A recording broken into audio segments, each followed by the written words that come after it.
is my screen. You all can respond with the help of a thumbs up.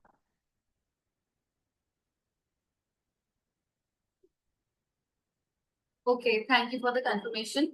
So today's lecture is especially focused on statistics for those of you who are preparing for master's entrances or even MA clinical psychology. For that, we will have someone who has completed her MPhil who will come and share her bit. What I will be walking you through today is what are all the topics that are asked in statistics and research syllabus, because almost every entrance has a portion on stats and research, right? And it can be very hard to figure out and to break it down concretely that what all should I study and what kind of questions are asked from each topic and where should I study this topic from. So all of that needs a lot of structured guidance and a lot of smart preparation. So that is exactly what I'm gonna be helping you with. A huge portion of our class today would be spent on understanding the different topics and subtopics under STAT so that you can also use it as a checklist to ensure that you have done all the topics and nothing is left. As I take you through each topic, I'll also be telling you what kind of questions we get to see from this topic, which are highly repeated, and what kind of MCQs are asked. Are they true or false kind of questions? Are they match the following type of questions? Are there statement reason based social questions? So I'll be taking you through that. A lot of the information that I'll be sharing would be verbal. So I would highly recommend you to write it somewhere in your notes because it's not there in the PPT. I'm sharing it from my memory and on the basis of my experience, right? So if you all are ready to get started, can you all please respond with a thumbs up or something? Okay, great. So as I am starting with the PPT, can we also have a small poll to know where all of us are from on the basis of our academic qualification? Um, are we from third or fourth year of bachelor's? Can we have a poll that mentions a yes or no? So that if the majority of us are from third or fourth year, that means we are going to appear for these entrances, right? So I will base my facilitation and the session accordingly. So that poll will be here in front of your screen in a few seconds. If you are from third or fourth year bachelor's, or if you are appearing for master's entrances or MA clinical psychology entrances, you can vote a yes or no. I see a few of you have your hand raised. I um I don't know why you raised it. Like, do you have anything to say? Sakshi has her hand raised.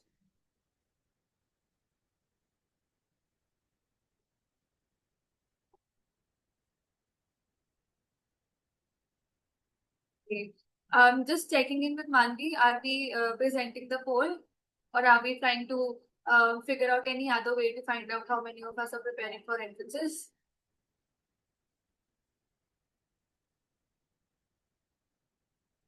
Okay, I think she is unavailable right now. So let's do one thing. All those of you who are preparing for master's entrances or who are going to appear for any clinical psychology, please raise your hand.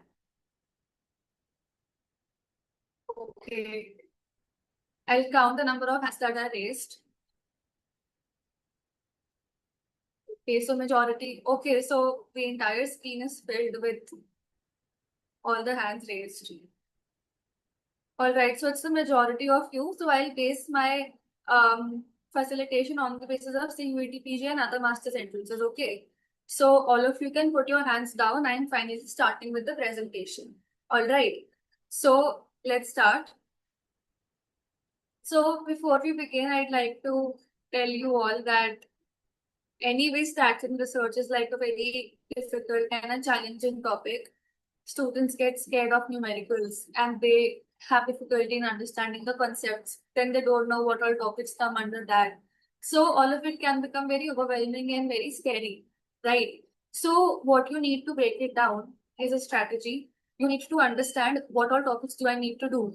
Where do I need to do this topic from? What kind of questions can I expect from this topic? On the basis of that only, you will structure your preparation. So that is exactly what we are going to help you with, right? So a little bit about us. I am Vidhi Ghai and I'm a counseling psychologist, graduated from Christ Central Campus. And I'm also the founder of the Young Psychologist. Along with me, I have Manvi, which is the co-founder of Cyclopedia along with me. And she's currently pursuing Masters in Psychology from DU. Together, we have created Cyclopedia, which is a platform dedicated towards mentoring students, right? So this page that you see right here on the screen is extremely important, and you can take a screenshot of this as well. And what this is about is you can use it as a checklist, right? I'll be taking you through each of these topics, and I'll tell you what kind of questions you can expect from this. The ones that are important, I will also be highlighting them, so you can take a note. So you mostly get to see questions from measures of central tendency, from measures of dispersion. Then the ones that are more important are normal probability curve as well, which we'll be covering today. Then skewness and kurtosis is also important. Then the numerical based questions are also asked in entrances. And mostly you can see numericals from central tendencies such as mean, median, mode. You can also see questions from z-score. You will know how to calculate z-score.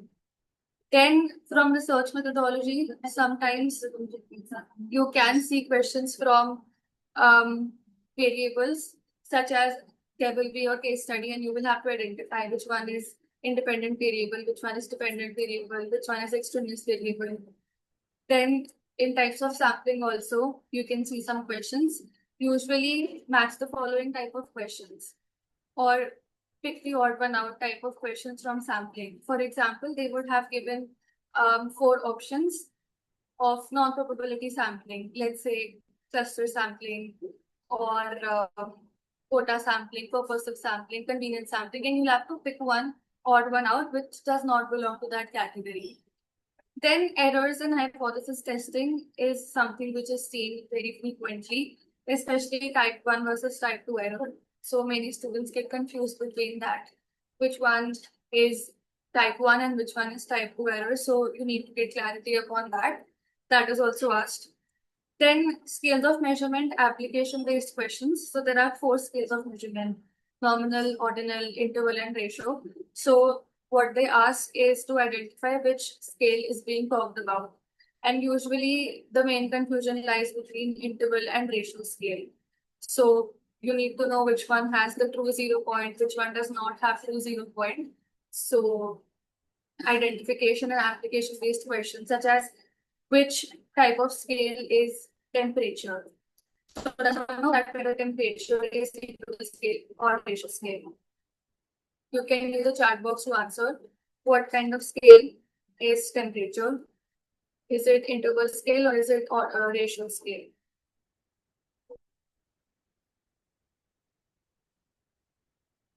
Yes, so most of you are saying interval scale, which is the correct one. So these kind of application-based questions you get to see, especially from scales of measurement. And you also need to know what are the differences between each scale of measurement. What are the qualities that are there in this scale of measurement?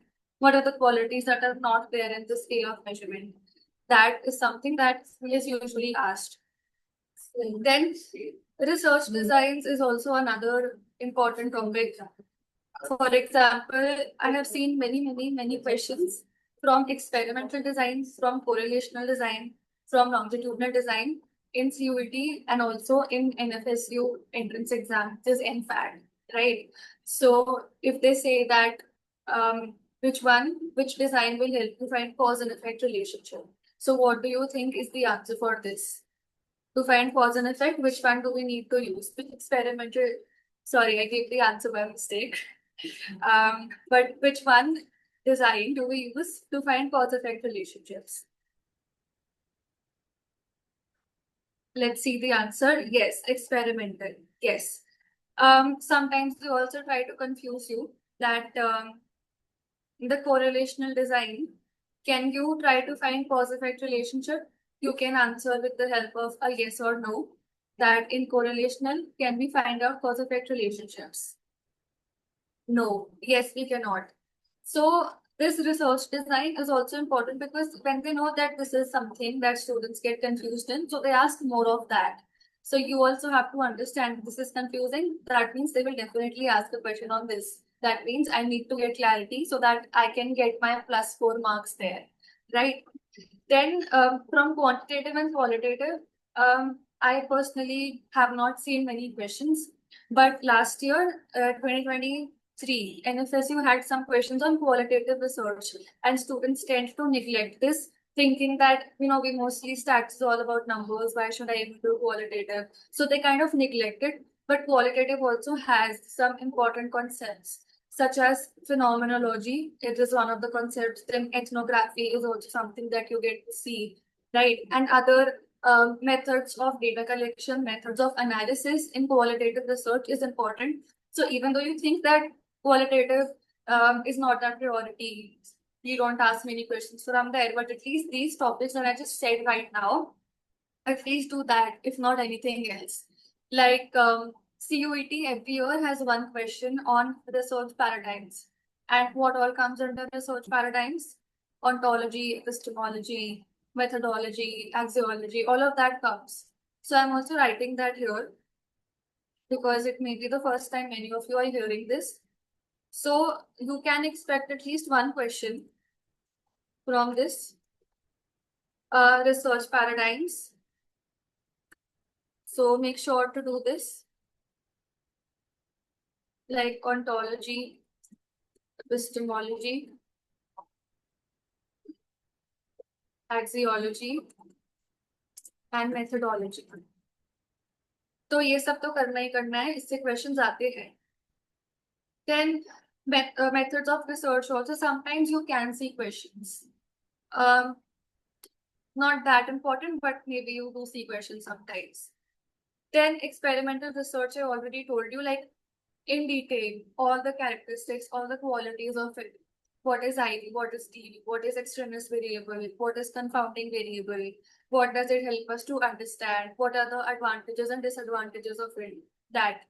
Then quasi-experimental, they very frequently ask the difference between experimental design and quasi-experimental design. So does someone know what is the difference between experimental and quasi-experimental? Even if you know one difference, that is okay.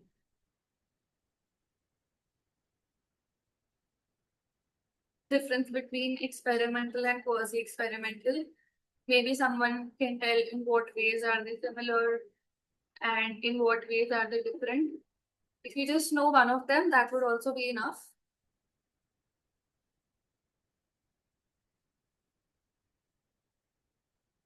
Or if you don't know the answer and if you need my help, you can tell that also. So just say, just type a question mark in the chat box or just say, I don't know, need your help. Just say something so that I also know where you are at and what kind of guidance do you need.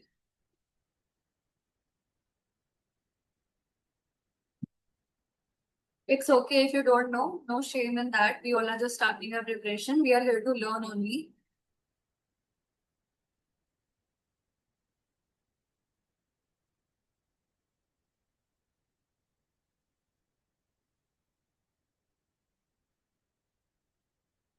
Am I audible? Okay, I see someone's hand raised. I see Vidhi's hand raised. So do you want to try? Yeah, two things. Firstly, with your voice is cracking in middle of it, and second, I would try to like answer it. I'm not that damn sure because I haven't studied about it myself. So, I think experimental by the name suggests. उसमें कुछ random experiments हो सकते हैं, like random assignments कर सकते हैं तो participants, ठीक है? And they are going to be control groups के ऊपर for the experimental research method. And for the quasi experiment, that does not have any like control groups or random assignments. And I guess along with it, they have lower internal validity scales and all that stuff. Yes. So, thank you for participating. It's very brave of you to come and say an answer right here in front of, so many people. So, I'll kind of refine your answer and I'll add what was missing and I'll correct what was incorrect. I also see that Huh. there are a few answers in the chat box also. So, Pulkit has also said that no random assignment, and no control group. So like the main difference between experimental and quasi-experimental design is this only that जो कि हमारा quasi experimental design होता है वहाँ पे random assignment का क्या होता है?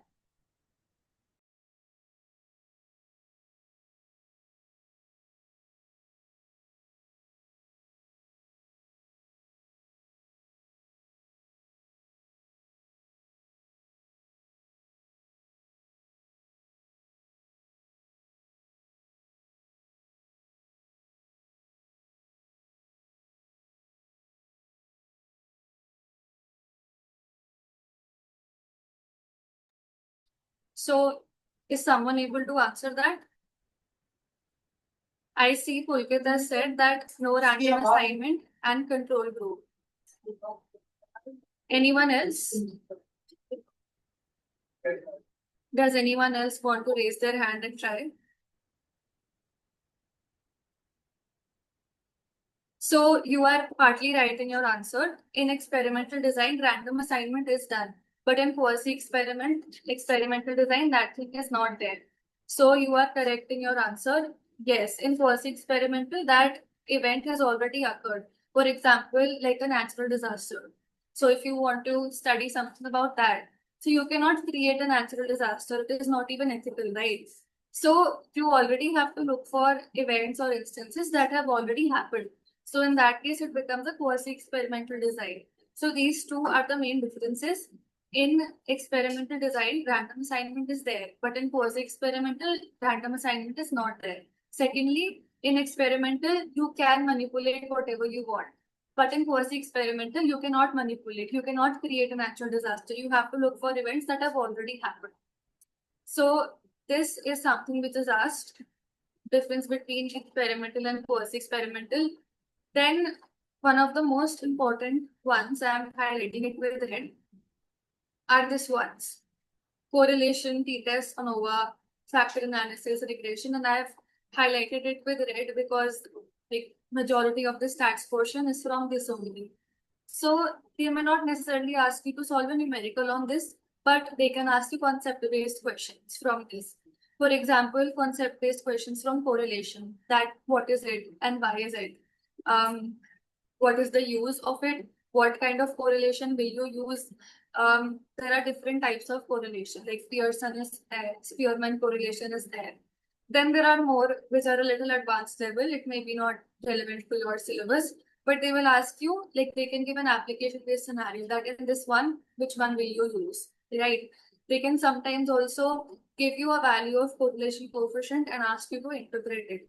So if I am giving you a value of correlation coefficient minus 0.9, so can you interpret what does it mean? What does it mean about the strength of correlation coefficient? If your correlation coefficient is coming out to be minus 0.9, you can interpret it on the basis of the negative sign and also the number. So what does it mean about the correlation coefficient if it is 0.9? Someone is saying very weak. What makes you say it is weak? Someone is saying weak, someone is saying strong. So how do you decide whether it is weak or strong? Let's see more responses, whether it is weak or strong. You can just say W or S in the chat box, whatever you mean. Yes. Tejal is saying -1 to +1, not closer to 0. It's negative correlation, strong, strong, strong negative correlation. Yes. So, okay. So one thing that all of you are right about is it is negative. And that you can find out from the sign only, right? So it is negative correlation. Now about the strength, that will it be weak or will it be strong? So just because it is negative does not mean that it will be weak. How do we know that it is strong? The reason behind that is the closer the number it is to -1 or +1, the stronger it is. Okay. So whether it is 0.8 or 0.9, or whether it is minus 0.8 or minus 0.9, that doesn't mean that it has to be weak or it has to be strong. It only depends upon how close the number it is to either of the ones. It can be -1 also, it can be +1 also. It just has to be close to either of the ones. right? And the farther away it is from 1, the closer it is to 0, the weaker it will be. And there is also a table which tells you about the strength of correlation coefficient. And that table is important. I will present it in my screen so you can see it.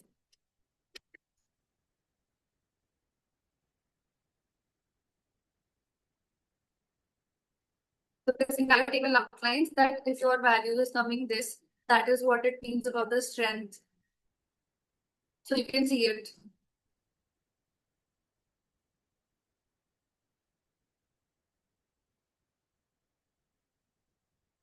See this table. Okay, this is for,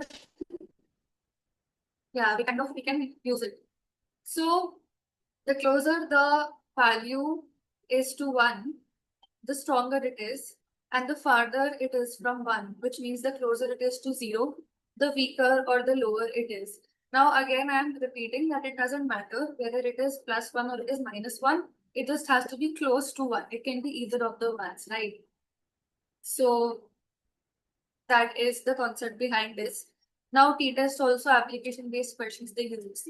That if this research design is there, if this is the context, then will you use t-test for independent, or will you use t-test for dependent means, or will you use t-test for single means? That kind of question they ask. They also ask application-based questions from ANOVA. Factor analysis and regression sometimes can be there. I've seen evidence in NFSU exam. CUET mostly asks on correlation, t-test, and ANOVA only. Next, Christ asks questions from parametric and autometric tests.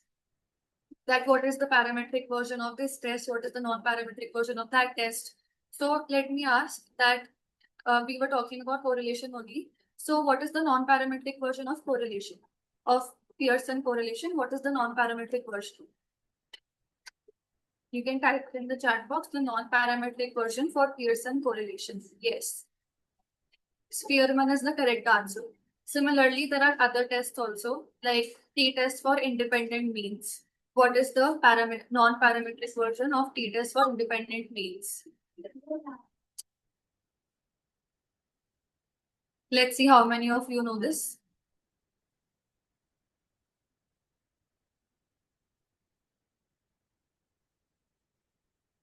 This gets a little challenging. Okay, non-parametric version for t-test for independent means. No, chi-square is another statistical test altogether. The correct answer is Mann-Whitney U-test. And even ANOVA is another completely different test. So I see that there is a lot of confusion here between differentiating different tests. T-test is a parametric test, right? It is a different test. ANOVA is a different parametric test. Okay. Okay, so you have not studied this, it's okay. We can always teach you in our classes and then you can learn new things. But Mann-Whitney test is the correct answer. Now, ANOVA is a different test. It is a parametric test. WAIS is not a statistical test. It is an IQ assessment. So that is in different subject, psychological testing. It's not a part of stats, right? So the correct answer is Mann-Whitney test. So if you didn't know this, I'm telling this only that they do ask you what is the non-parametric equivalent of this parametric test and vice versa. Especially Christ had asked a question of match the following. In CUET also it is there match the following based on the non-parametric equivalents. That is there, right?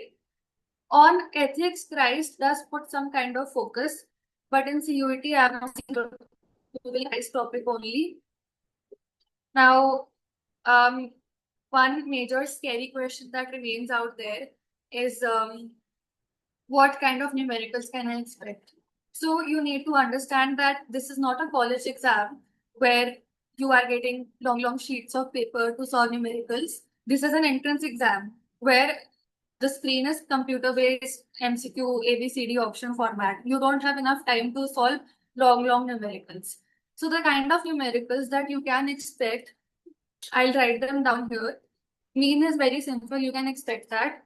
Median is also very simple. You can again expect that. Mode doesn't have that much calculation, but you can still have that.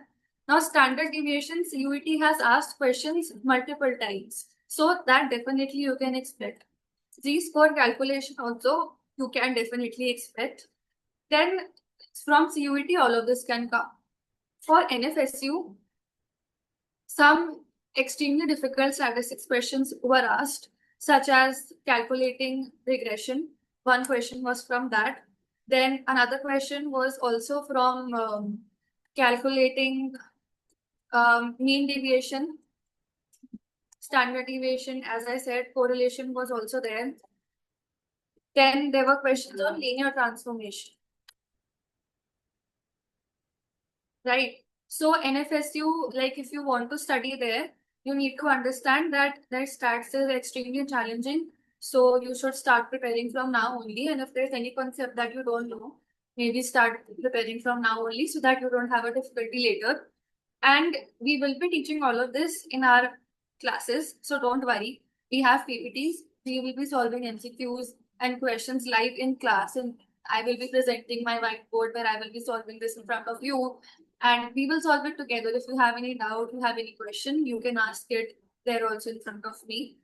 So this is like a brief checklist of a breakdown of stats and research topics, and you can use this to know that nothing is left and you have done everything. I've also given you a brief idea about the kind of MCQs you can expect for each topic.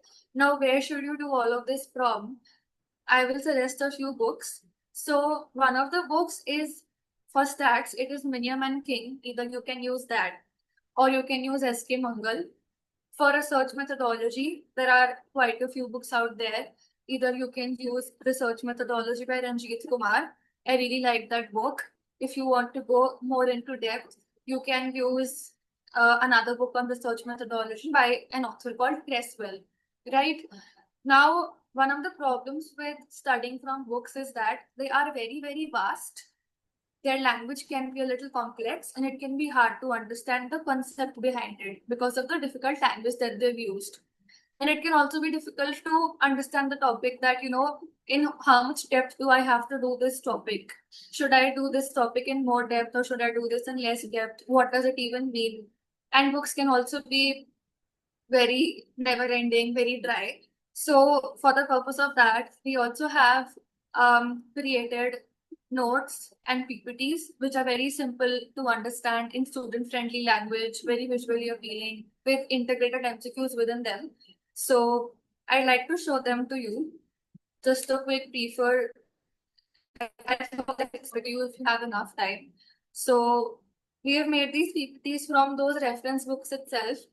You can see how visually attractive, visually appealing it is. It has all the information in short points so that you don't have to read long, long sentences and then extract the important information for yourself from there.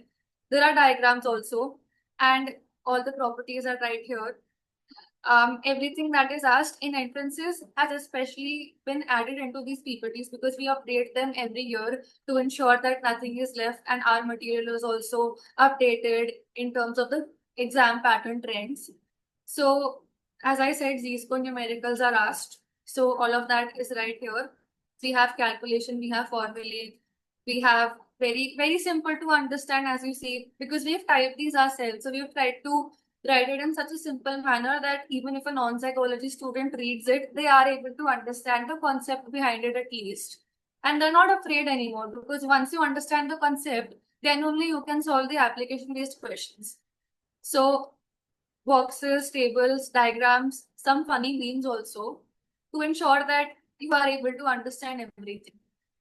And there are also some important tips to remember because we know that students get confused in this. So we've already written that this is a tip. Please don't get confused in this. This is what it means. So all the topics are here. So a brief of this. Now we have created a separate slide on how to prepare for different colleges that you're targeting, right? So some of you may be preparing for CUET PG, some of you will be preparing for NFSU, some for Christ University, some from Mahe, Jamia Millia Islamia or Xavier's. So your strategy for stats and research needs to be modified depending upon the entrance that you're preparing for. and every entrance requires a different strategy. Now, since I have been a Christite myself, I can tell you about Christ a lot more in detail. I have cleared CUTPG as well. We've been teaching for it since 2 years, NFSU and all these exams. So please listen carefully. I'll start with Christ first. So Christ is someone who puts a lot of focus on stats and research, both in the entrance and in the interview. So if you have done a dissertation, they will ask you questions from that. Or if you have not done a dissertation, if you have done some college practical, they will ask you questions from the methodology of that. So you need to be very strong with that. And as I told you, that Christ does ask you questions on parametric versus non-parametric tests, on statistical tests, application-based questions. So anybody who wants to get into Christ needs to understand stats from the concept and then to be able to apply it in a way that they're able to solve application-based questions. So Christ is equal to application-based, and you can say high level or advanced. Then NFSU stats is genuinely difficult. And I'm not trying to scare you. I'm just trying to give you like the reality picture. You can yourself check NFSU previous year paper of 2023, and you will see there were some very difficult topics that even very high advanced level exams don't ask that, right?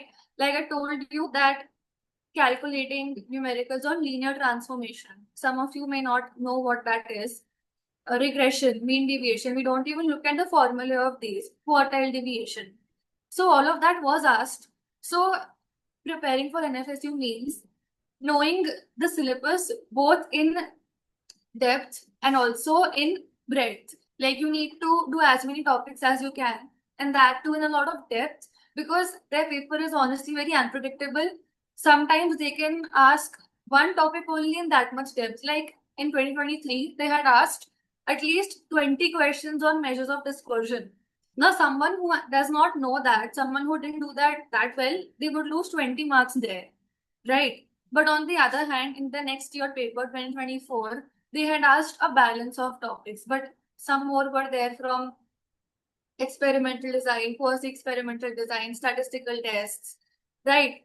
So NFSU के लिए breadth and depth both should be there, and this that I've written here is you need to practice them. Next for CUET PG, CUET PG stats is not honestly not that hard. I would say if you prepare for it, if you study it, then you should be able to solve it, right? It doesn't focus that much on numericals, but more focus on conceptual clarity is there. That if you've understood the concept, you will be able to solve it. And this checklist that we've mentioned right here is the most important. You should just write these topics and post it on your wall or your table somewhere so that you can just put a tick mark that I've done this and this is left. So it keeps you in check. Right. Rest Mahe doesn't ask stats and research. Like the clinical psychology does not ask stats and research. In JMI, little bit is there. Xavier's also it's manageable, but like the most three important ones are CUET, NFSU, and Christ. Right. So here is a 3-step prep plan that I had personally followed for CUET PG. And I would like to share it with you as well because it was my strategy and it helped me clear all the entrances that I had applied to and also most of the interviews that I had attempted. So I had not joined a coaching in my time. I had personally read all the statistics books that I mentioned, but that was honestly very time consuming because it was very hard to read every page of every chapter and then to extract notes from that into my notebook, then understand that, oh, this is what it means. Then literally confirm if I've understood it correctly from some YouTube channel, then watch it again. So it was extremely time consuming. And I could have better spent that time in solving MCQs. I could have spent that time in studying another subject or doing something else. So we, as you know, that our master's course is also going to start in a few weeks from now. So we will be covering a lot of stats and research in depth. We will be having live classes and lectures. So if you do attempt that, if you do join our course, then we will be giving you all the PPTs that I just presented on my screen. We'll be teaching you in class. So attend all the stats and research classes. If you're not able to, recording will be shared. Read each and every line. Go through each and every diagram, each and every table. It is right there presented in front of you. It's not even like you have to read the books and you have to make it yourself. It's literally on a silver plate given in front of you. So you have to do all of it. Don't aim to finish fast because the pace that we will be teaching you with would be a good enough pace. Just understand what is being said. Just understand the concept is what I'm saying. And if you have any questions, you can always ask in the doubt classes. If something feels unclear, pause, maybe go to Google, or you can ask us also if you join our course.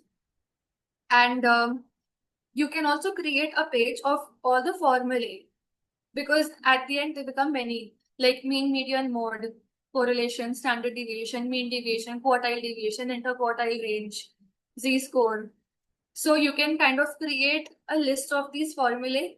On the other side, you can create like a cheat sheet of important points like skewness, like positive skew, negative skew, kurtosis, mesokurtic, leptokurtic, platykurtic. You can just create like a cheat sheet for yourself so that it's all in one place because बाद में जाके it becomes very overwhelming. So if you have it from the start, it will be easy for you. And we also have them. If you want it from us, you can join our course. And it's important to build base level understanding without jumping into the complex stuff because many times these exams will test your basic conceptual clarity. If you don't have that only, then you will unfortunately lose out on marks. Once you have understood the concept, attempting mock tests is very important. And don't make this mistake that once I will complete my syllabus, then only I will give the mock test. That will be a very big mistake. You need to give mocks as and when you are reading and as and when you are, studying. It's like one day you studied, the next day you give a few MCQs. Then after that, you did another topic, then practice more MCQs. So it's like that. Topic specific practice first, and then complete statistics practice. Right?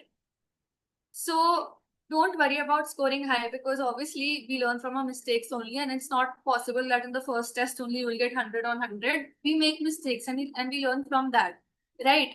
You need to understand that what kind of questions are getting highly repeated and what kind of MCQs are being highly repeated. Where am I losing marks? Maybe I need to do that again. So you need to make an analysis of that, right? Then do not leave it कि एक mock हो गया, now I'm leaving this. This needs to be done again and again. This needs regular practice. Which is why if you start right now, that would be a good option because you have 8-9 months in hand. You can complete the syllabus in 5 months, then remaining 3-4 months you have for your practice. So keep going back because this is not something कि आपने एक बार किया आपके long term memory में चला जाएगा. This needs maintenance rehearsal, which means you need to go over it again and again and again and again to ensure that it is imprinted in your long term memory and it is not going anywhere from there because you need the information for a long time.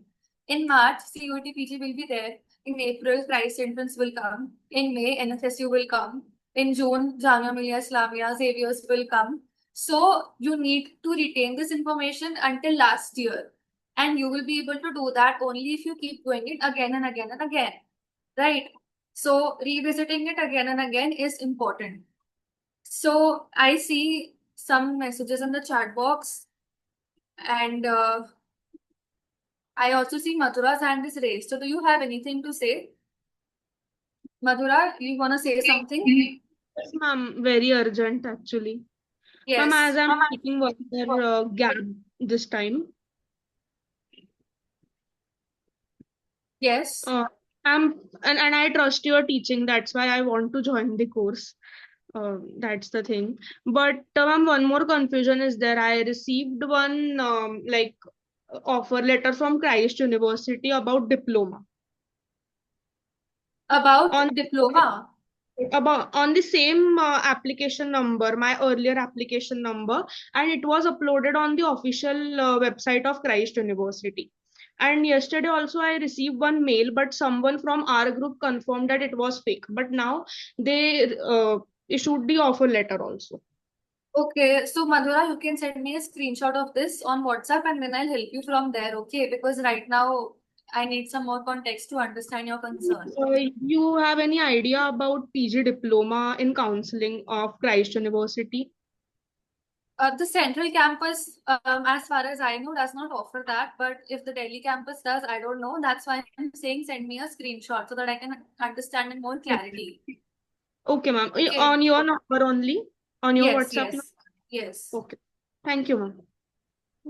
Now there are some things in the chat box. Significance of red and yellow. So yeah, like red is the one that I've highlighted कि ये तो करना ही करना है, ये छोड़ के नहीं जा सकते, नहीं तो आपके मार्क्स चले जाएंगे. And yellow is like important. So our course is starting from 1st August. Fees, someone has already mentioned. We also have an early bird discount going on right now. So this fees is after the discount. And we also have group discounts. So you can check in with us if you want to join as a group. You'll get some more discount after that.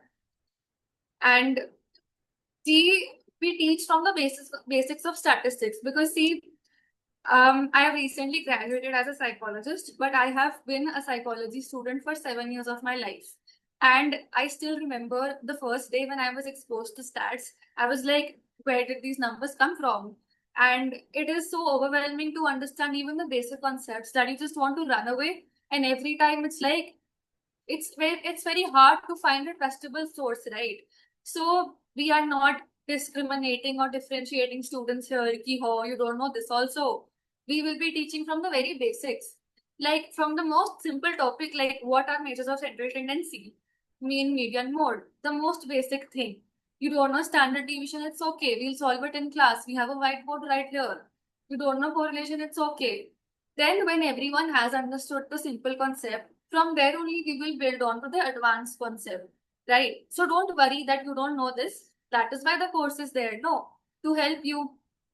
And last time also we had non-psychology students. Many of them have got admission into Christ also. Christ Counseling, one of our students told me that she got admission. She is from non-psychology background. Course is online on Zoom only, and as I said, recordings will be shared. So duration, this is a pretty long and extensive course because we want to make it as detailed as possible. It's starting in August and August, September, October, November, December.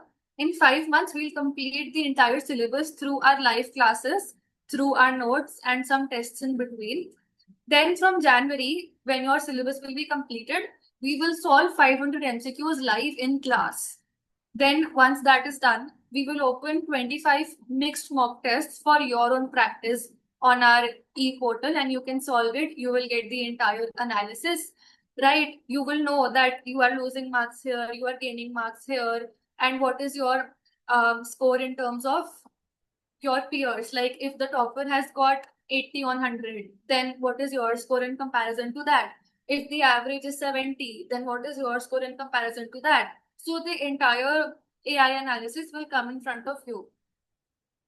So I don't have group yet. I want to avail group discount. What should I do? So maybe you can ask your class friends or college friends, or maybe there are so many WhatsApp groups of psychology students. You can ask there that if someone wants to join this, or like there are 60 students right now in front of us. Maybe you can ask them if they want to join. You all can join as a group together.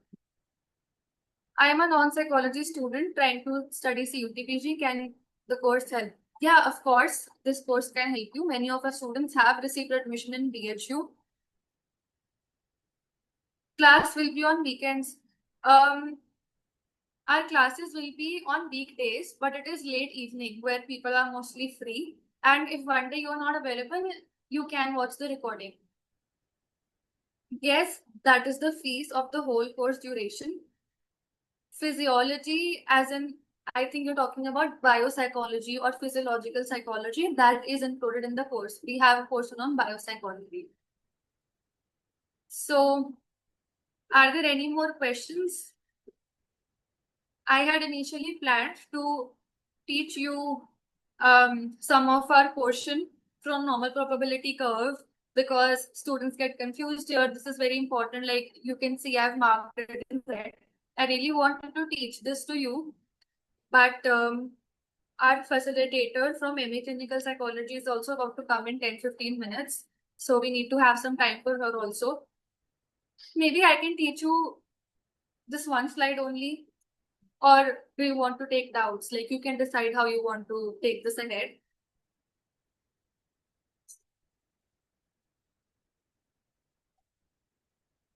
Lecture timings are 7 to 8:30. I am not skipping questions. I am just classifying questions in my head. First, I'm taking course questions and then I will take your question.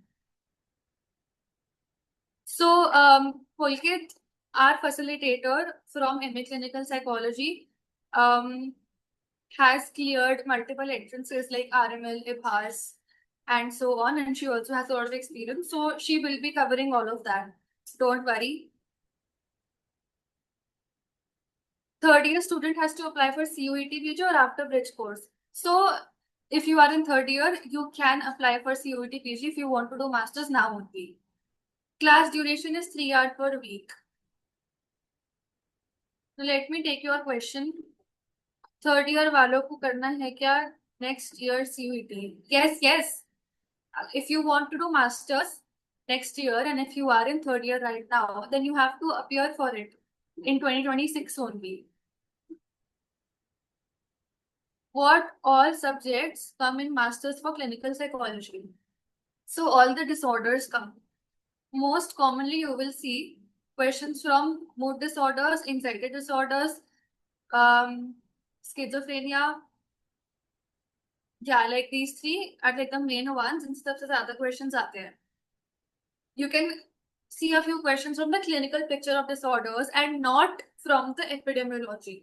They will not ask that what is the prevalence of this, what is the gender ratio of this. They will not ask that because anyway in the books Western figures are given.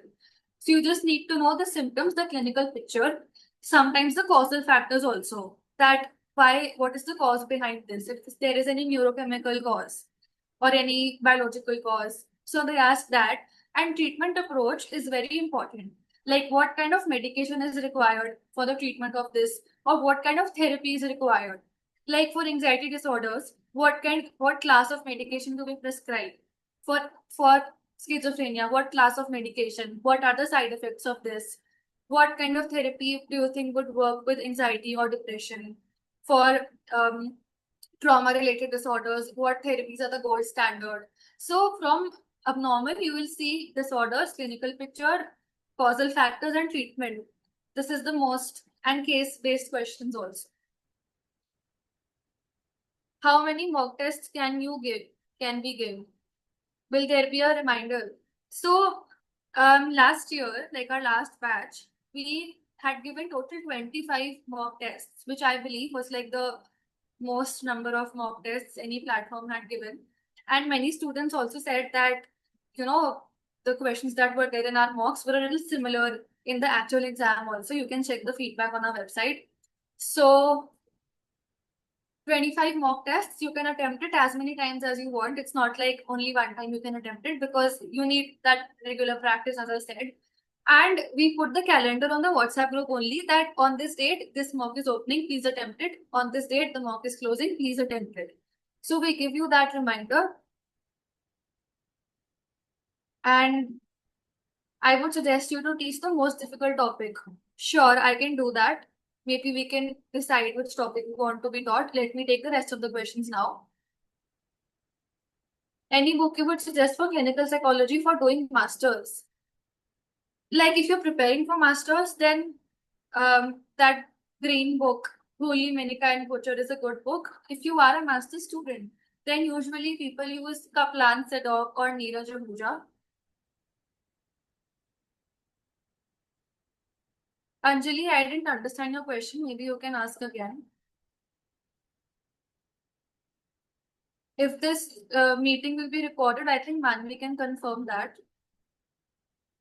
EMI option, Manvi can Yes, I confirm share. that also. Like, वैसे तो we take one-time payment only. And now talking about the most difficult topic.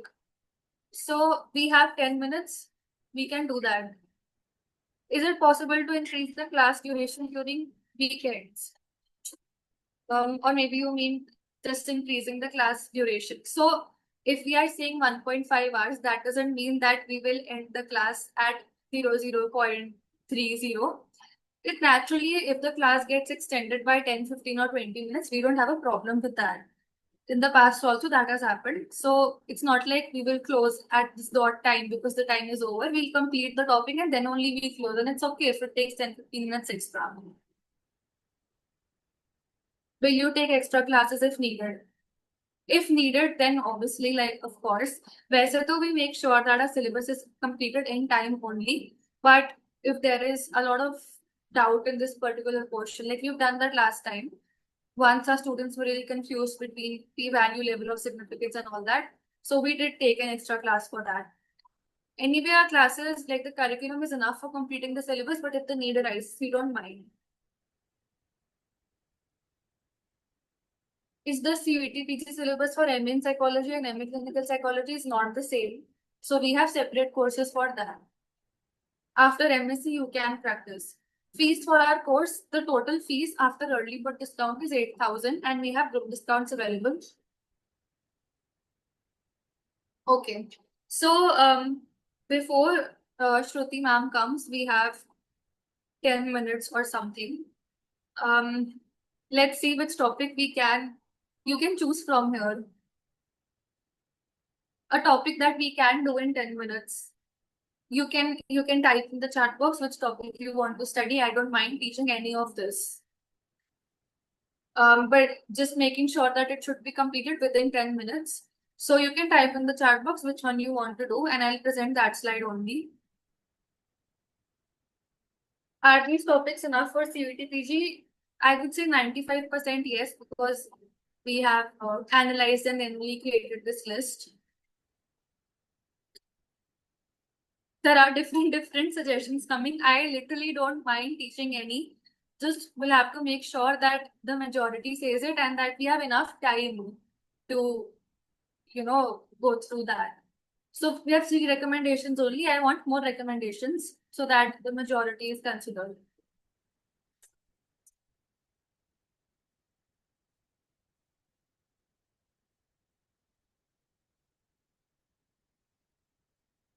I think it would be better to go through something that is in red because that's the most important one.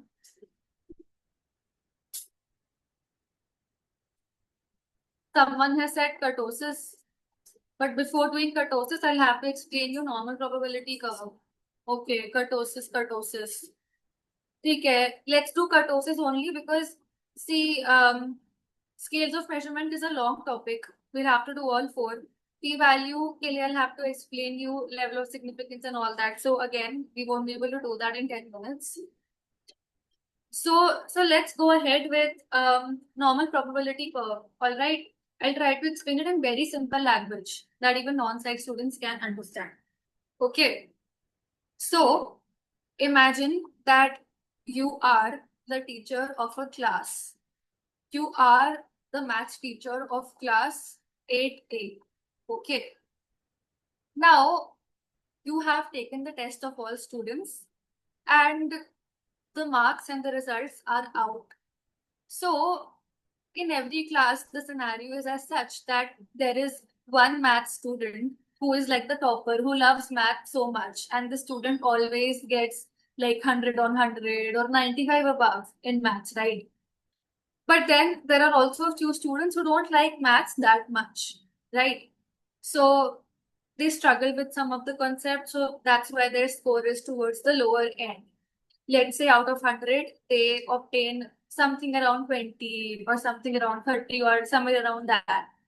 But what about the majority of the students who neither are toppers or who neither are on the lower category? These are the majority of the students who will get somewhere around the middle, somewhere around the average value. So let's say majority of the class is scoring 60 on 100 or 70 on 100. तो ऐसे ही होता है ना, if in any class if you go there, this is the scenario. So given this data, if you try to plot it on a graph, this is the exact shape that you would get. This is the shape that you would get, because towards this side, let's say we are trying to plot the marks of students. Here 10 is there. Let me try to use white color. 10, 20, and so on. Here we have 100, right? So in any situation, this is the scenario that there will always be very few students who will be the toppers and they'll score perfect 100. Then there'll be some students who are not that good with maths, so they've scored towards the lower end. But the catch here is that these kind of students will only be a very few. And majority of the students who have scored towards the average, all of them will cluster around the center. Right?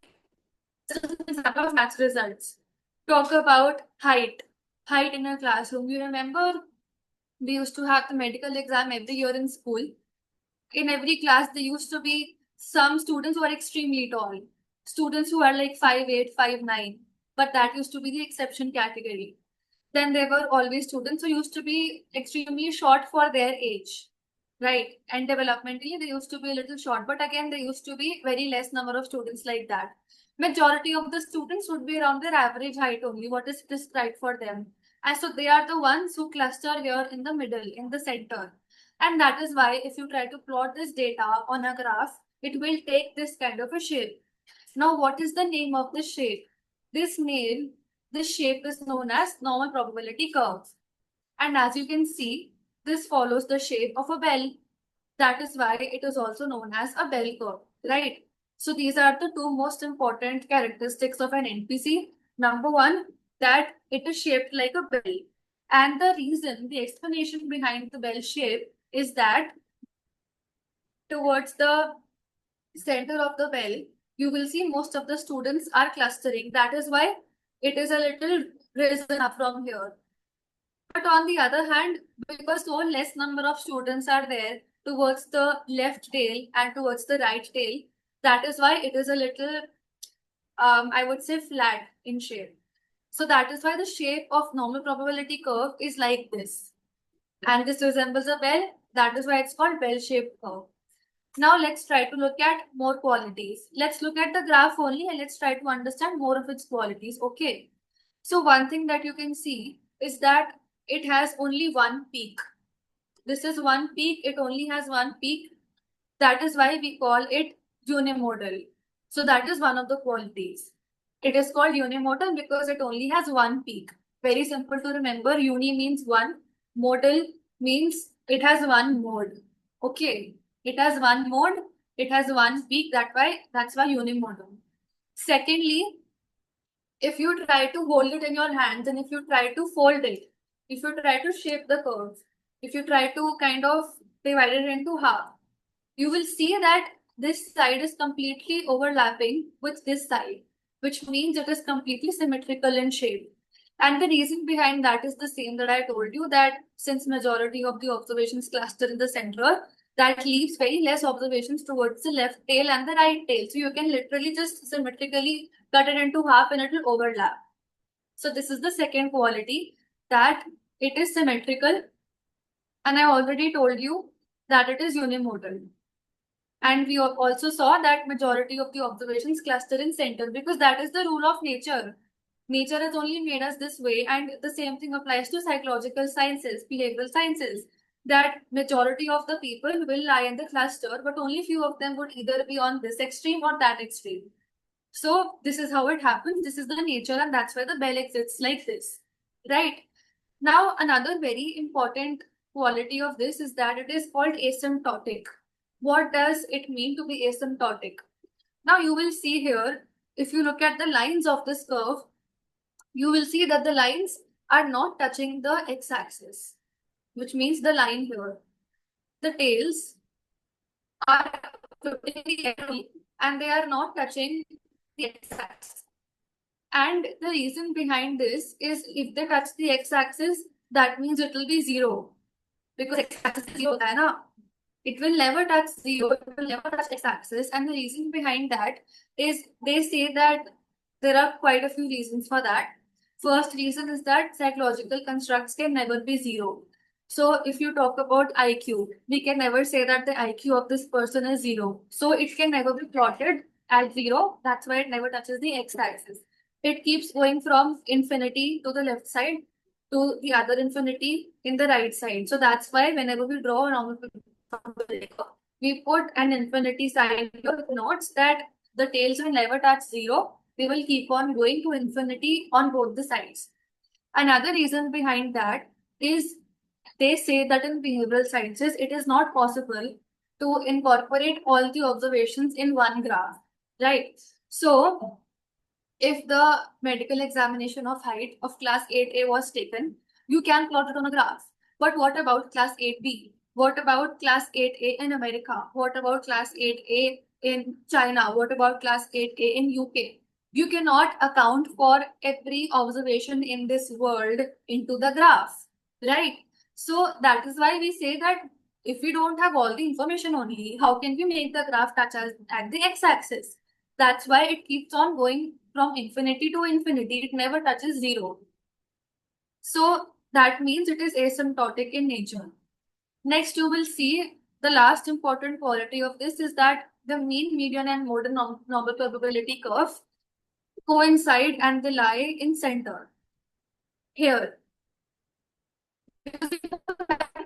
means the average because the average score. So let's say out of 100, the class average was 50. The mean score of the class average was 50. So it will lie here, right? So that's why we say mean here, which is 50, comes in the center. Now, second important thing, why is the median and mode coming here? Since majority of the students scored 50, that means 50 is the mode, which is why 50 mode will come here. That's why mean also comes here, mode also comes here. Secondly, why does median comes here? Now we know what is the meaning of median. Median is that number which divides a particular distribution into two equal halves. And 50 is that number. Because 50 is that number, just may on the left of the side, people who scored below, the average will come. And 50 is that number which will differentiate that rest of the students who have scored above 50 will come towards the right side. So I hope you've understood why do mean, median, and mode come between the center. Why do they coincide? You don't have to rote learn it that this is a property. You will have to understand why is this the reason. And I've told you, try to link it with the concept of mean, median, mode. You know, mean is the average, 50 is the average, that's why coming in center. You know, mode is the most frequently occurring observation. So most of the students scored 50, that's why it's coming there. Median is the one which divides it into two equal halves, and 50 is that number. That's why mean, median, mode coincide in normal probability curve, right? So this is another important characteristic. Now the last point is that it is also called Gaussian distribution because it was made by someone called Carl Gauss. So it's made after his name, right? Lastly, the parameters that are used to understand or interpret a normal probability curve are mean and standard deviation, right? So every time the central tendency is mean, always the measure of dispersion is standard deviation, right?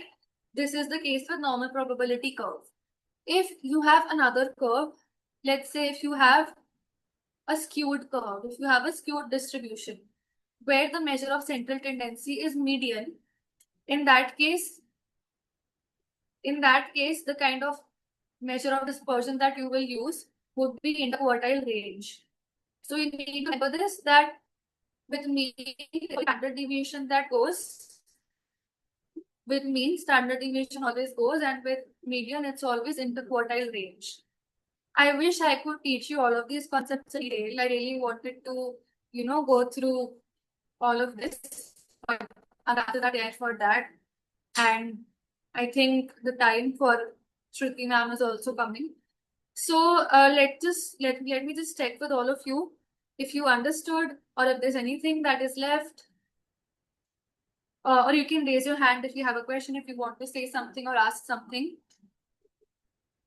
Okay, so Rajdeep is saying that he understood. That's good because I was trying to simplify it as much as possible because he said he's a non-psychology student. So अगर non-psychology को समझ आ गए, so I'm kind of hoping that the psychology students understood. Can we have a thumbs up if all of you understood?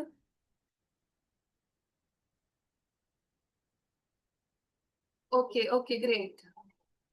Okay, that's very nice to know. Now we have a few MCQs on this topic that we just did. So, Manvi, can you present your screen and put the MCQ so that we can test our understanding also? That have we really understood it or not?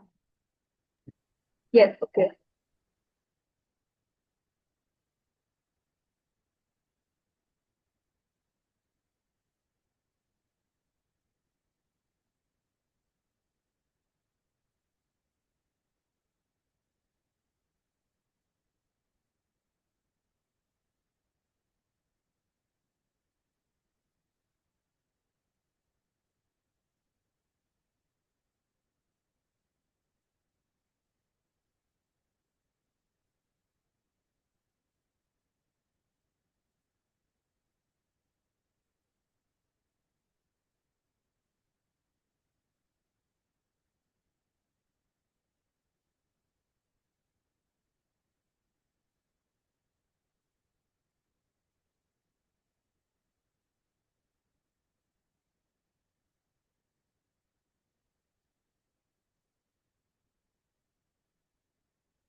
Okay, so here are a few questions from distributions. This particular one is from skewness. We have not done this topic yet because we could only have time for positively skewed, norm probability curve. But let's see if someone can attempt this. Let's see if you can solve it. I'll also present my screen also so that you can take some help.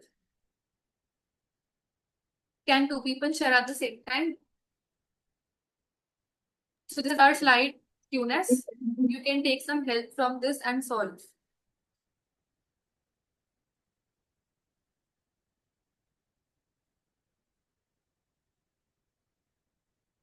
So some of the answers have already started to come in. People are saying 1 and 8.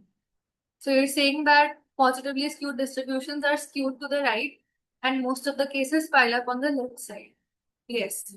So you are correct. That is the right answer. Because let's see if I can try and draw it here.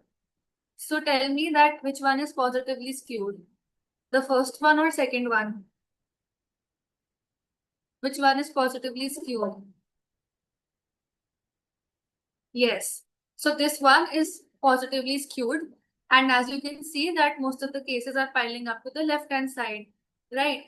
And skewness is happening towards the right. So the key to remember this is that in whichever direction the tail is being pulled, that is the name of the particular distribution. ठीक है? So in this, the tail is being pulled towards the right side.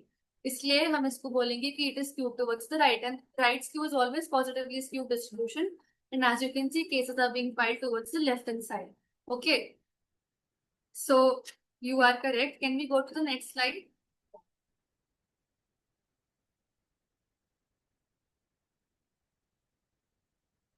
Okay, so this one is from measures of central tendency and measures of dispersion. We've not done this topic yet, but you can try and solve this because this is quite simple.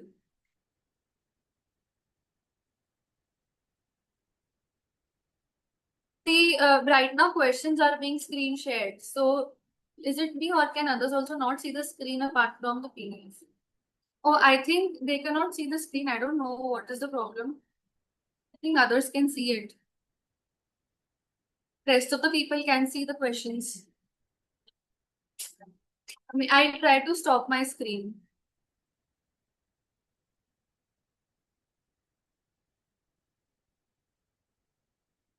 Maybe you try to see this. Or I've stopped screen sharing. Maybe it's better for you now.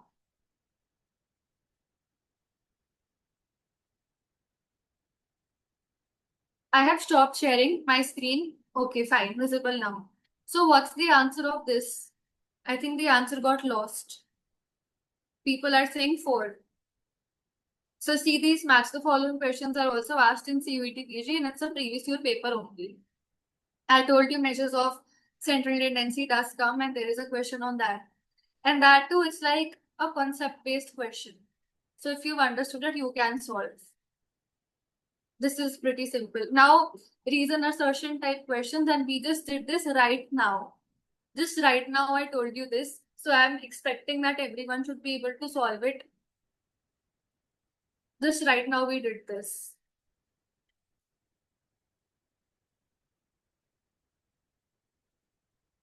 So these are called reason assertion based questions. And CUET does have a very big habit of asking that. Why are people saying 2? Okay, someone is saying 1 and A now. Okay, so now the answers have changed. So now you have to choose between 1 and 2. See, we know that both the statements are correct. That we know, right? We know NPC never touches the x-axis, that I just told you. And I also told you the range is from minus infinity to plus infinity. Now you have to answer this by telling me that is this the reason why this is happening.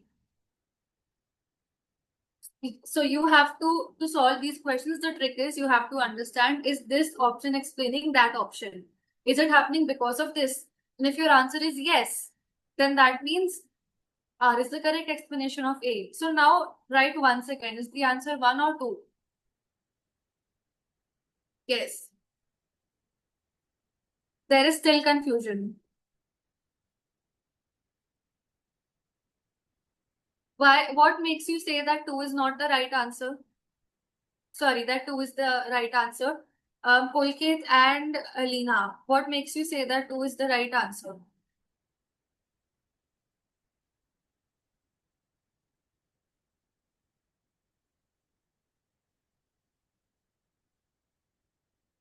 You can unmute yourself and answer.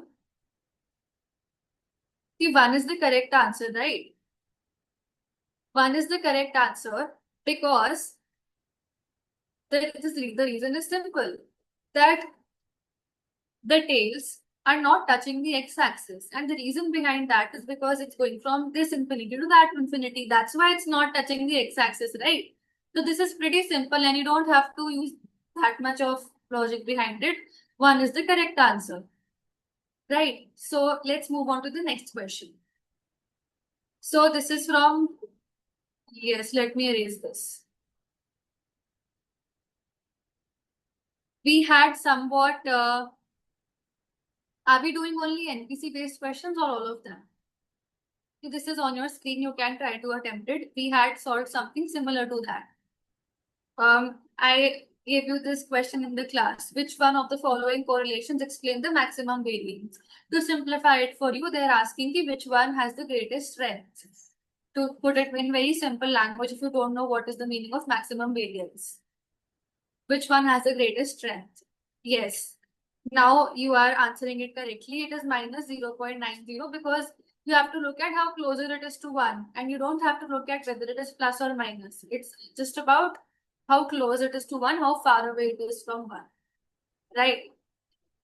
So can we go to the next question? We have not done this, but this is simple only. We can still attempt it. Okay, so you have to identify the independent variable here, which is a concept from experimental design. By mistake, I gave the answer because I didn't read the complete question. So in experimental design, our independent variable is the one that is manipulated. So in this experiment, they are seeing कि this person Sydney, आप उनको alcohol दोगे, so how will it affect aggression? So now tell me that what is aggression? By mistake, I gave the answer only. Let me ask that what is aggression in this? If you have to identify what is aggression, which one is it?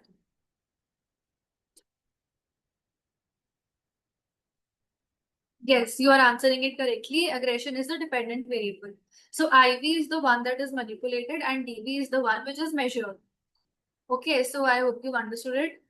Let's go to the next question. Yes. So this is from NFSU. So if you obtained a sample of data that was relatively normally distributed and have no extreme scores, which measure of central tendency would you opt for? I just told you this some time back. In normal distribution, yes. And now tell me which measure of dispersion would you use along with this?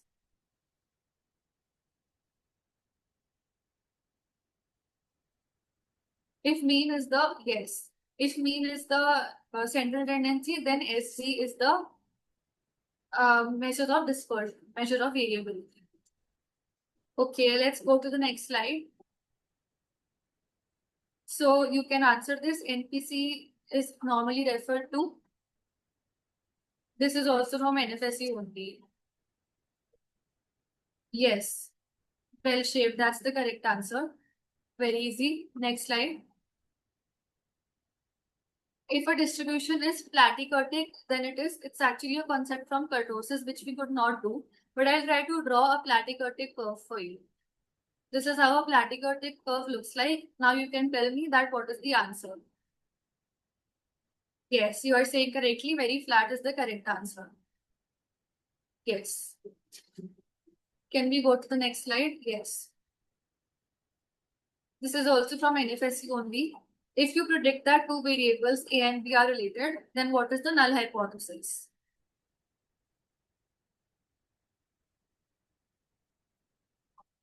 All of you are wrong. You are just saying it because read the question correctly. See, I am highlighting with red the key point, the keyword. Yes, now you are right. So that's why you have to read the question correctly. You have to pinpoint the keyword. The keyword here is related. So null hypothesis will say they are not related, which means they have no relationship. But this option is talking about difference, no. But the question is not saying difference. So A is the correct answer. Okay, next slide. Okay, I think we are solving these many MCQs only because I cannot see this slide now.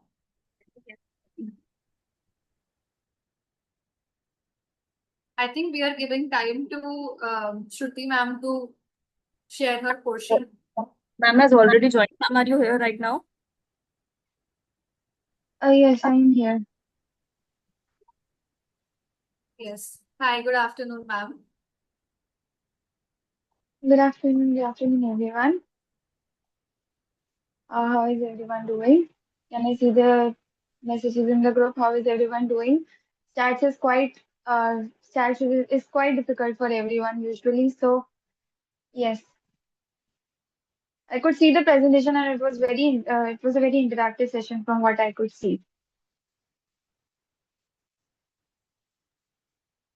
Yes, thank you, ma'am. So we have Shruti ma'am here. She's currently doing her MPhil and she has cracked many MPhil entrances, although we all are aware that how competitive MPhil entrances are. And today she's here to tell us a little about stats and research portion for students who are preparing for MA Clinical Psychology. So basically, students who are in their fourth year and going to give the MPhil or MA Clinical Psychology entrances next year, the next 10 to 15 minutes are for them. So over to you, ma'am. You can just share your experience. You can just share what are the types of questions asked for MPhil entrances for stats and research portion. And yes. Over to you now. Yes, yes. So thank you so much. So I started my preparation in 2023 in December, I guess. And I wrote IBHAS का जो first exam that happened. I also wrote RML, Dr. RML Hospital's MPhil entrance, where I am currently pursuing my MPhil program. I also wrote NIMHANS and I also wrote IBHAS. I got IBHAS, but due to some issues, I couldn't join IBHAS. So primarily because we are going to talk about research statistics. So for MPhil preparation, we have to cover research statistics. Including these two, we also have to cover psychometric testing because in MPhil program in the curriculum in the upcoming 2 years who would be pursuing this course, they'll have to do psychometric testing as well. So it is important to touch upon that as well. In research, we have qualitative and quantitative methodologies. Both of them are equally important. In qualitative methods, I pursued Hugh Culligan's book. It is a specialized book for just qualitative methods. It talks in detail about everything about all the methodologies. So some of the methodologies there are is phenomenology, narrative studies, ground theory, focus studies, and these are mainly the qualitative research methodologies that are asked in the MPhil exams. In quantitative, we have experimental, and in experimental as well, we just don't have the simple cause and effect type of questions. We also have to touch upon pre-experimental studies. For example, we have pilot groups, we have one-shot studies. So those sort of questions are also also the topics that are asked upon. Along with that, we have a strong focus should be correlation as well. Spearman correlation and Pearson's correlation, rank order methods, and all, and what sort of correlations are used if we are using dichotomous variables and continuous variables. So those things are also asked. But because it is very objective, so we just have to focus on what sort of technique they use and what are the variables they use. We do not have to go very deeply into the theoretical part of these concepts. And along with that, we also have psychometric testing. So psychometric testing में we have to study from the very start of it. Okay, how are tests actually built? So सबसे पहले we have to do the research part. We have to do the literature review before we are deciding के हम इन variables को through the test material study करेंगे. And then we have to decide all the items that we are going to use. And once we have done a preliminary हमने एक test administration कर दिया है. उसके बाद we have to see the reliability of the tests first. Then we have to see the validity of the tests. Validity के बाद ये सब चीजें कर लेने के बाद we have to come down to the norms and standardization of the test. So ये steps are very important because they ask questions like they have multiple options regarding the steps, regarding the procedures, and you have to choose the correct one. So in questions में क्या difficulty आती है? First two options would be similar for two options, and then for example A and C would be similar, B and D would be similar. So वहाँ पे थोड़ा सा confusion हो जाता है because one option in middle would be something that we have not seen before or we have not read before. Psychometric testing में और intelligence testing is very important. Intelligence testing में सबसे पहला term, who gave the term of tests? So James McKeen-Cattell was the person who gave the mental test का term. So this is a question that is asked. These are the questions that can be asked. Sub tests are asked like intelligence test के अंदर अगर हमें deterioration quotient देखना है तो उसके लिए कौन सा test is used. So इसके लिए we use do not hold test. This subtest in ways measures the deterioration quotient of the individual. And we have differences between what is the difference between Binet's tests and what is the difference between Wechsler's test. And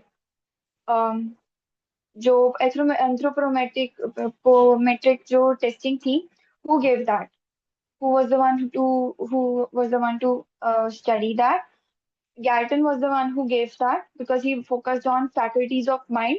Intelligence के time पे when he studied intelligence through his method, he said that the intelligence is studied through various faculties of the mind. So we have faculty for reasoning, we have faculty for understanding. इस तरह से so questions like that are asked. So your theory has to be. So इस case में क्या होता है for psychometric testing?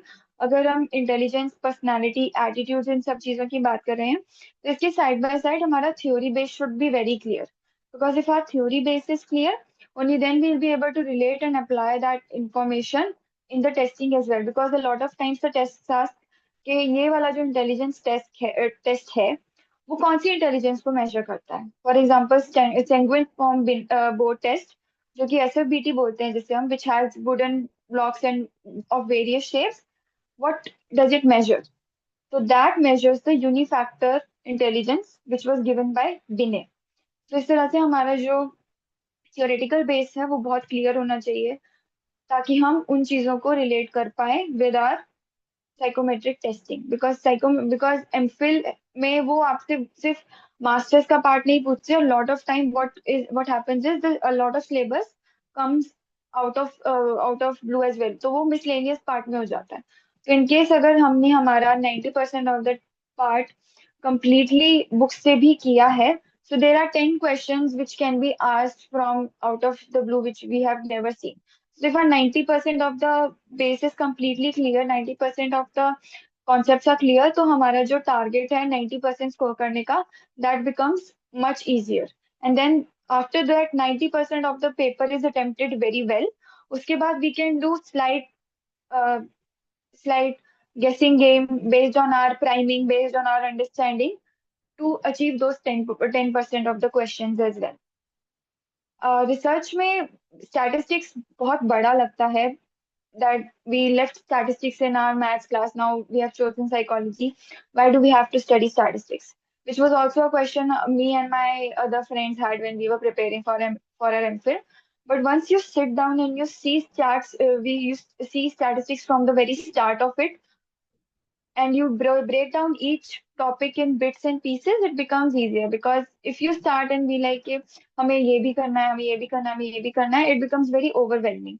तो सबसे पहले we have to start with, अगर हम statistics कर रहे हैं, so as I could see in the previous presentation as well, we should start with the basics, which are variables.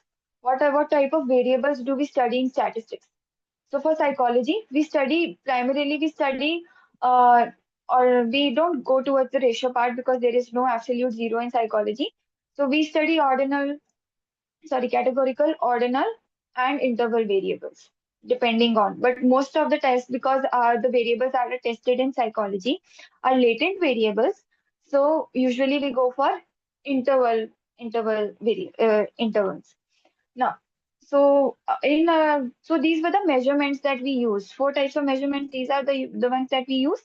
And then after you have known that these kind of level of measurements are being used, उसके बाद we can go towards central tendencies. So previous slide में as it was mentioned, central tendencies में we have. Please type in the chat box what are the central tendencies that we have.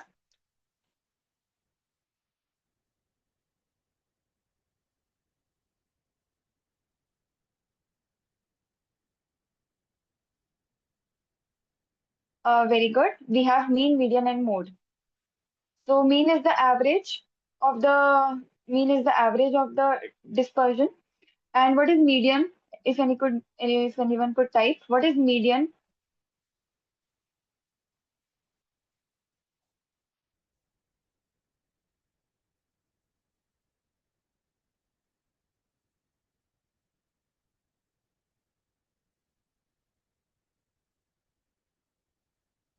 Yes. So mean. So now and mode is the one which is coming the most frequently in the data set. So we have NPC. We have NPC and a normal probability curve in which we have these three central tendencies which are zero, and then which are equal, which are zero. So after that, now that we know that these are the central tendencies, we also have hypothesis testing. So hypothesis is a tentative statement that we have to test during our research. तो हम हमारे literature review के बाद जब हम देख लेते हैं कि ये गैप है रिसर्च के अंदर, एंड ये जो चीज़ है वो हमें आगे जाके स्टडी करनी है, तो उस चीज़ को मेजर करने के लिए जो हम वेरिएबल्स चूज कर रहे हैं, जो हम लेवल ऑफ मेजरमेंट रख रहे हैं उन वेरिएबल्स का, उसके बाद we have to make a tentative statement, which is our hypothesis. So hypothesis is of two types. What are the two types of hypothesis, if anyone could type in the chat box?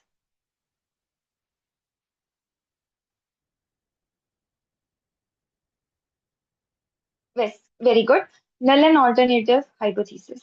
So null hypothesis is when we can clearly say that there is no relationship between the variables that we are testing, or we have mentioned a hypothesis about. Null. Null means null and void.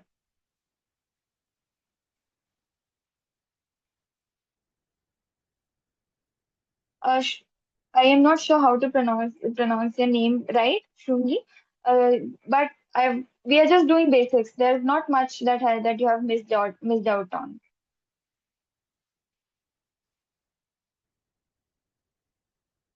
So, and then we have alternative hypothesis, which is one-tailed and two-tailed, right? What is one-tailed hypothesis, if anyone can answer?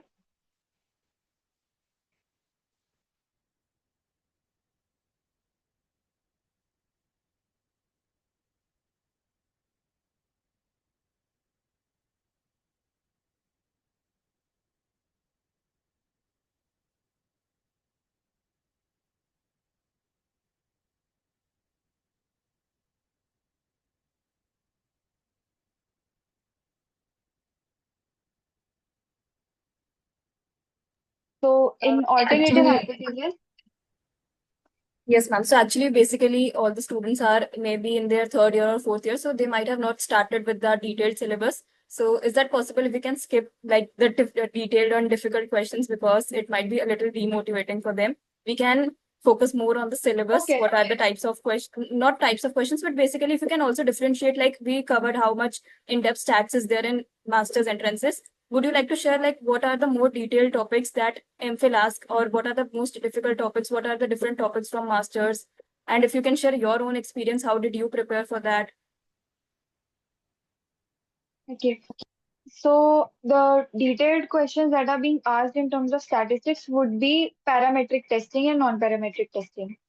So that is why I was talking about hypothesis testing. So hypothesis testing, you have two types, parametric and non-parametric. So parametric may we assume that the distribution is normalized, is a normal distribution. But in non-parametric testing, there is a lot of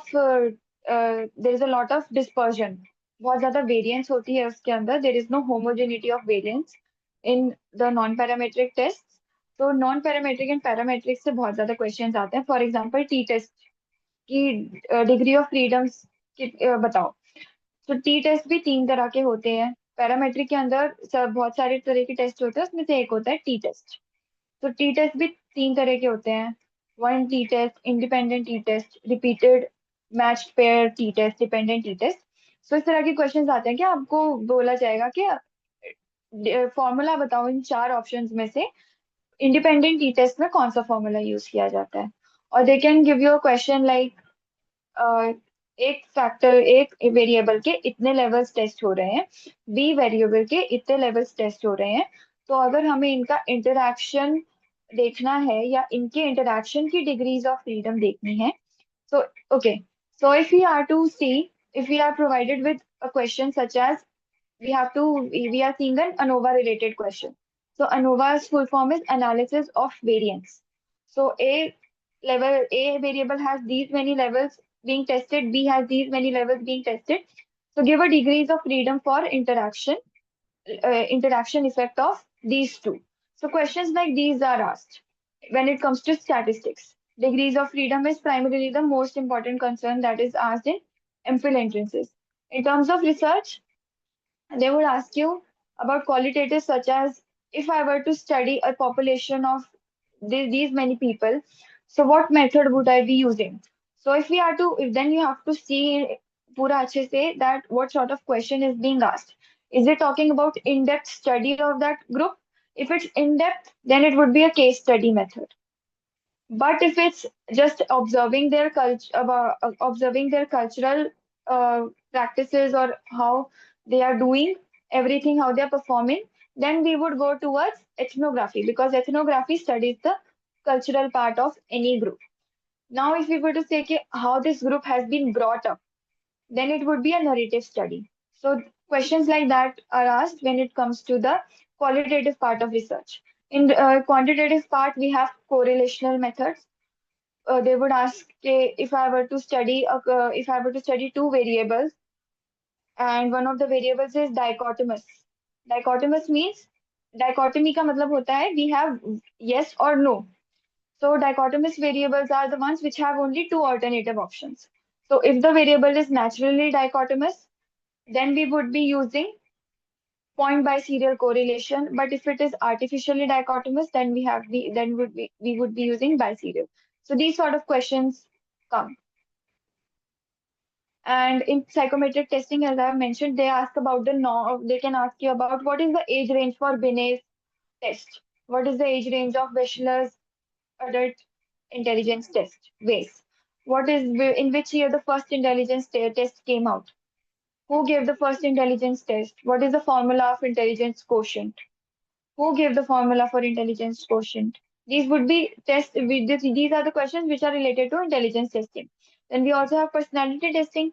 So personality testing में projective techniques are very important. We have Rorschach, we have TAT. So they ask what are the different kind of determinants that are there in Rorschach? What are the different kind? Who gave Rorschach? How many cards are there? So there are total 10 cards. How many cards are colorful cards? So we have five cards. We have five color. We have five chromatic cards. We have five achromatic cards. Out of which five में से two cards are colorful, which have black and red.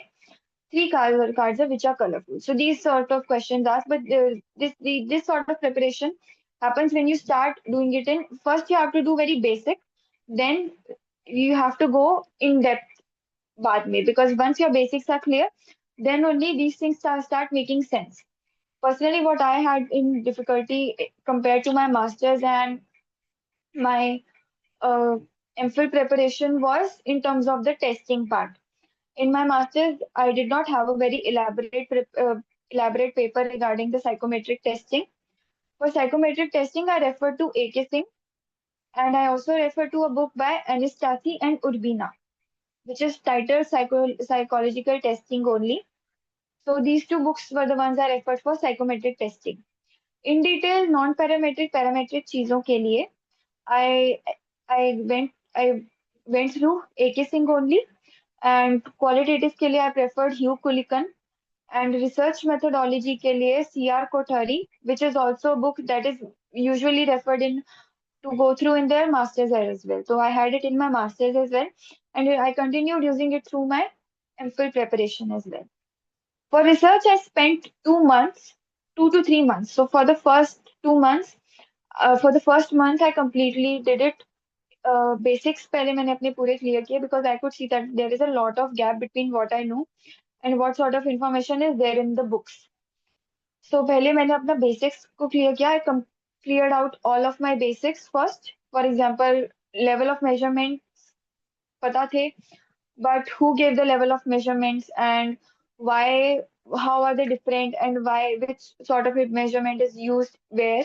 So those things are important. And independent अगर हम independent variable हम dependent variable के ऊपर उसका effect हम check कर रहे हैं, तो उसके अंदर कौन से वेरिएबल्स हैं जो इन्फ्लुएंस कर सकते हैं. तो there are moderators, there are mediators, and there are other extraneous variables which are and confounding variables. Other than that, there are also variable categories such as response variables, orgasmic variables. So these sort of things we have to focus on. Some miscellaneous questions that can come is what tell me about the cohort studies, and if we are doing longitudinal study on a research population research population of people who are suffering through a disease, so what sort of risk ratio would they have? So these are the questions that are miscellaneous. So this question came in my NIMHANS exam that was in 2024. So इस तरह के questions आते हैं usually. Psychometric testing में I would repeat that हमें in depth intelligence tests के बारे में पता होना चाहिए, because उसी में से MCQs are asked. If any of you have any questions, please type in the chat box and I'll go over each one of them in detail.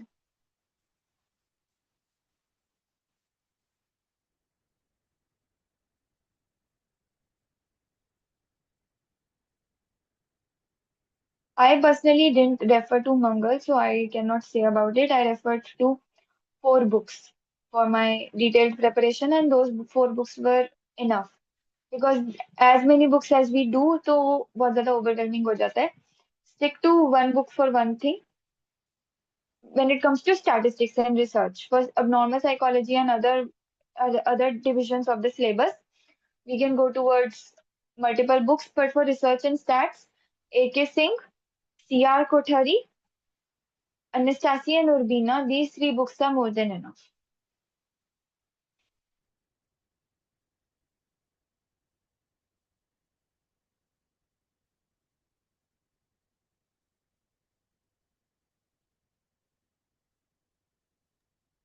If anybody have any question related to MA clinical psychology entrances, you can ask right now from Ms. Shruti right now only. Excuse me, ma'am, I have to ask something related to interview. Yeah, sure.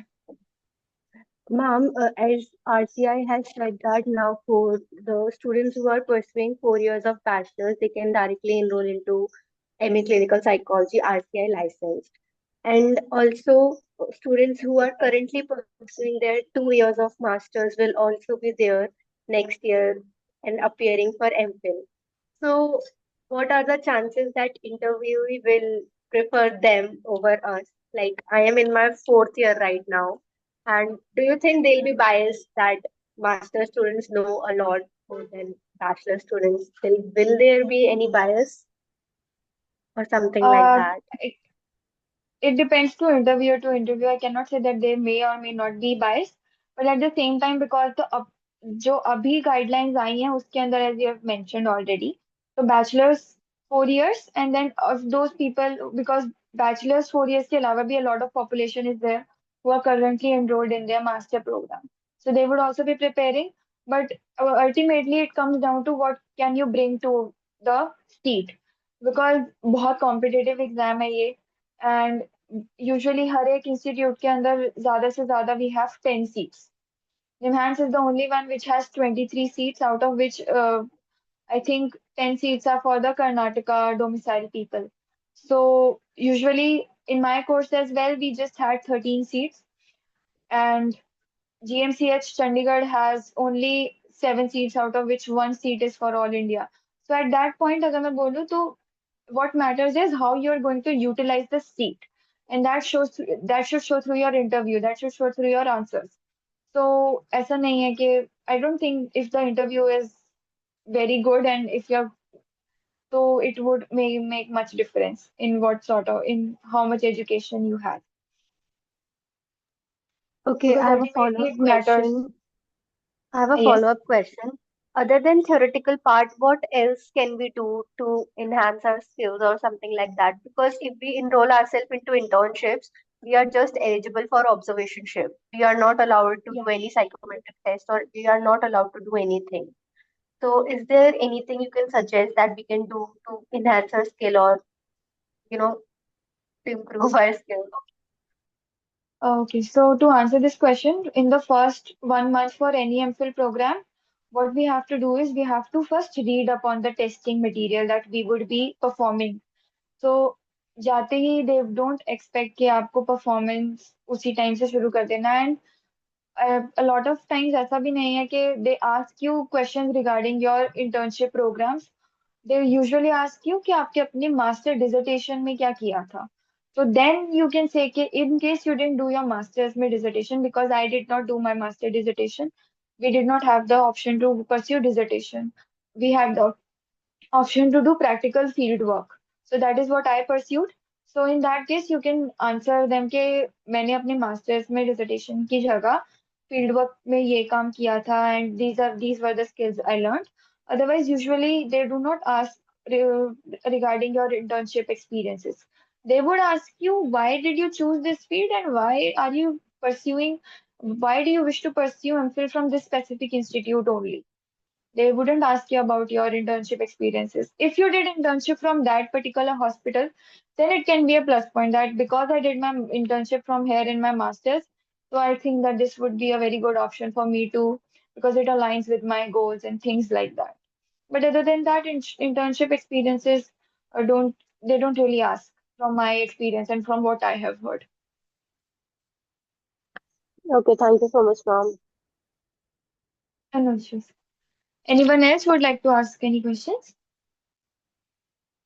So for each requirement, for requirements of each university, so because it is a RCI, it is regulated by RCI, the syllabus for the entrances is also very uniform. The syllabus stays the same for all the hospitals or the colleges you would be preparing. So जो भी आप पढ़ रहे हो, you have to do those things only. ऐसा नहीं है. What can differ is, for example, CIP asks more research-oriented questions. NIMHANS has more miscellaneous questions, which are because 60% of the paper would be that you already know. 30% would be you have some idea of it, but not confidently. And then the rest would be completely out of the blue. So it's like that. There is no different syllabus for different universities. The syllabus is uniform. You have to do everything.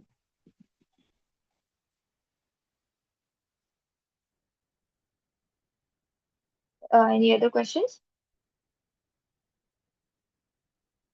Which book would be good enough for abnormal psychology? So for abnormal psychology, I refer to Carson and Butcher, which is what is used in masters as well. Carson and Butcher is enough, and if you have to go towards clinical, so for clearing your bases, Neeraj Ahuja, Praveen Tripathi's psychiatry would be good. If uske baad bhi you have to go in detail, then Kaplan and Swadok's comprehensive textbook of psychiatry would be good. CTP, short form is CTP, comprehensive textbook of psychiatry.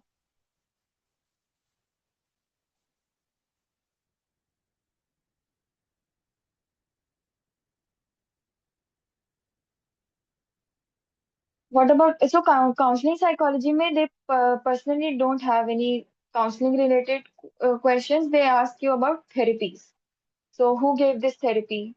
What is the main philosophy behind this therapy? And what are the waves of CBT? That sort of question. So, for the books, I would say Richard Scharf, Sharf, Scharf is one of the books that is used in masters as well. And MPhil clinical preparation के time पे I used it as well. And MPhil में भी use होती है वो book. Sure.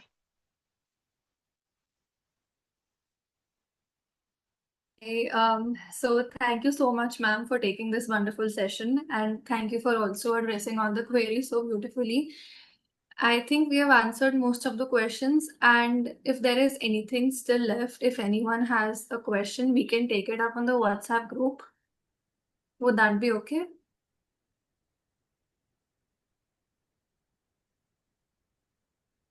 Okay, so anyone has any ending thoughts or feelings before we close, or anything that you would like to share before we end this?